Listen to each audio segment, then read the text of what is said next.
আপনারা যাকে দেখতেছেন বিকাশ প্রতারণা অনেক ধরনের দেখছেন, বিকাশ নগদ যেটা প্রতারণা, কিন্তু ও যে স্টাইলে প্রতারণা করে একটা অভিনব পদ্ধতি।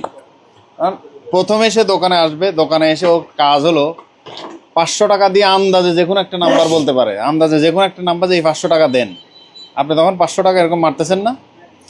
এই 500 টাকা যখন মারতেছেন ওর সামনেই তো আপনি পিনটা তুলতেছেন। ও জাস্ট 500 টাকা কোন নাম্বারে মারলেন এটা জরুরি না, জরুরি হলো ওই যে পিনটা যে মারছেন ওইটা দেখা। রিক্স নিচ্ছে 500 টাকা, দেন মারা শেষ। কিছুক্ষণ পরে দোকানদার যখন ধরুন খুব ব্যস্ত হয়ে যায়, ওই মোবাইলটা নিয়ে 10 সেকেন্ডের মধ্যে সে ওখানে যা সম্ভব এই নাম্বারে যখন 20,000 আছে 20,000 পাঠিয়ে দিবে, 30,000 30,000 পাঠিয়ে দিবে, আপনি টেরও পাবেন না এই ব্যস্ততার মধ্যে। ঠিক এই কাজটা করে এই যে ফোলাটা ফরাদ, কুমিল্লায় বাড়ি, অভিনব পদ্ধতিতে এভাবে করে এবং সেই টাকাগুলো পাঠায় সে ঢাকায়, কখনো ধরেন গোপালগঞ্জ, এর সাথে আরও লোকজন আছে। এই সিস্টেমে করে, পরে আবার তাকে ফোন করে আজকে এত টাকা পাঠাইছি, এই নাম্বারে টাকাটা ফেরত পাঠিয়ে দাও।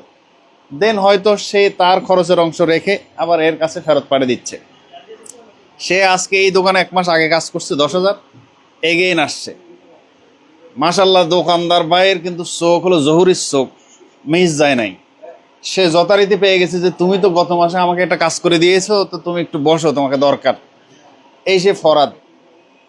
বিকাশের কত ধরনের প্রতারণা। তো আপনারা যারা বিকাশ ব্যবহার করেন, স্পেশালি দোকানদার, প্রত্যেকজন যারা বিকাশ ব্যবহার করেন এবং দোকানদার ভাইয়েরা এই ভিডিওটা শেয়ার করবেন। তাহলে এই যে নতুন উপায়েও যে এইভাবে কাজ হয়, আপনার চোখের পলকে 10 সেকেন্ডে কাজ করে দিবে, তাহলে সবাই সজাগ হতে পারবে।